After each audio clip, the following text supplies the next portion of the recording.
Welcome. In this video we will talk about slowly changing dimension transformation.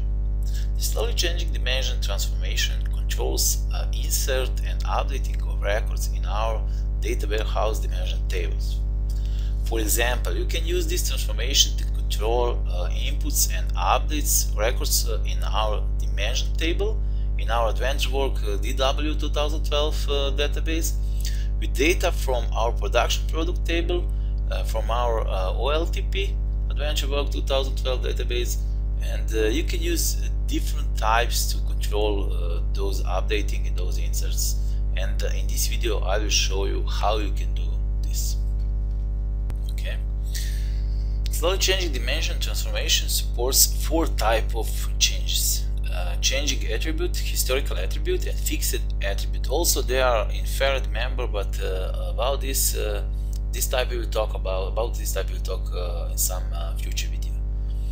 So I will show you one example how you can use those 2 different databases with those two tables, production product table for our OLTP database and dimension table for our data warehouse database Adventure Work DW 2012 here, and you will see with different settings for those columns and those attributes you will see the difference what will happen with our warehouse database here in the warehouse table dim product.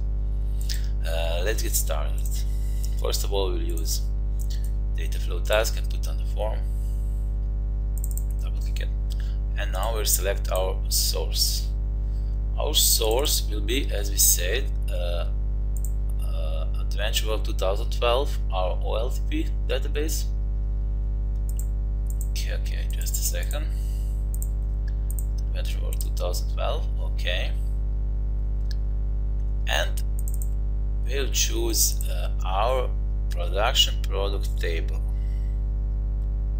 Production product table. That is the right one. And choose a column because we do not need all of those columns. We'll use product ID, name, product number, color, safety, stock level, and that is all. Okay. Now we put slowly change dimension transformation tool here on our form and constraint between those two, and now we'll create connection which will connect our slowly change dimension transformation to our data warehouse table, and we'll choose dimension product table here.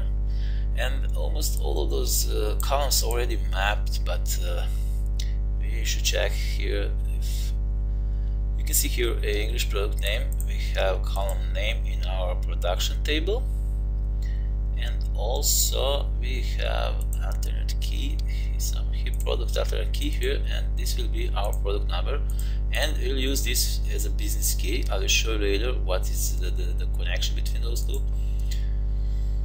How we connect those 2 tables, from 2 different databases with this business key. And first we will put our English product name to use historical attribute change type, and our color for changing attribute, and our stock level for fixed attribute. And I will show you later all those options here. For now I will not select this one, and go further and use start and end date to identify current expiry record. It's very simple. You will use here start date when the record in your table start be current, and the end for when stop to be current, and we'll use continuous start time here. Also, as I said, enable inferred member support. We'll use this in some future video. And finish, and SSIS will automatically create all our inputs and updates here. I will explain all of this during the example, but for now we should go on our management studio to see and to input some new row in our production table. Okay, we have some query here. I will explain this query later, just a second, to insert a new row. We will insert a new row here, and we'll give the name, for example, test product, and product number will be TP99999. False. We should put all those values which do not allow null for value. You know, all those columns here. It's false. Okay, color, we will leave that as no. Stock level, let's be 5,000. Order point is, for example, 100. Standard cost, let's be 600, and list price is 0. No.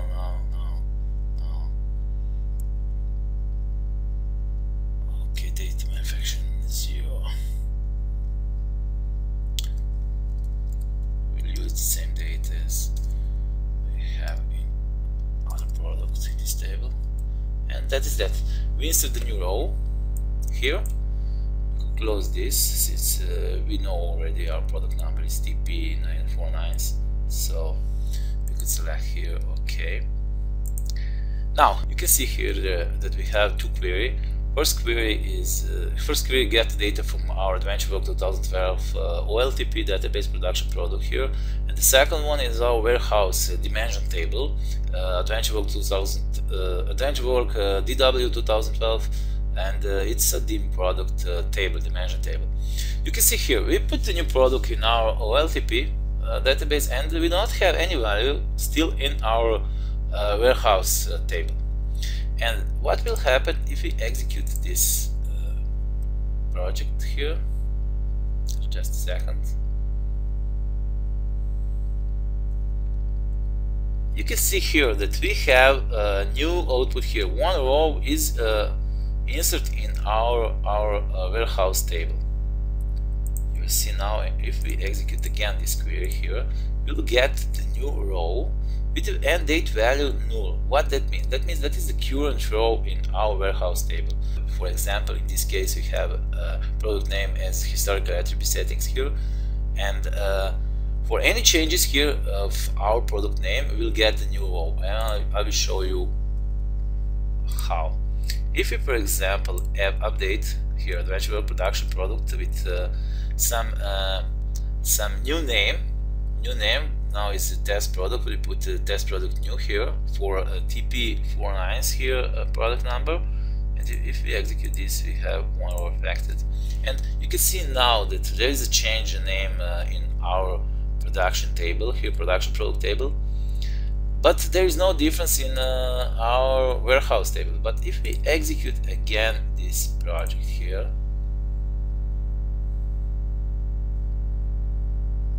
you can see here that we have one input again, but it's a historical input now, not new input, it's historical input. You can see here on the example, if we execute those queries again, that we have test new product here, and here we have old value test product and a new one test product new, and also we have current value for this row. It's a null, you know, there is no end date for this value.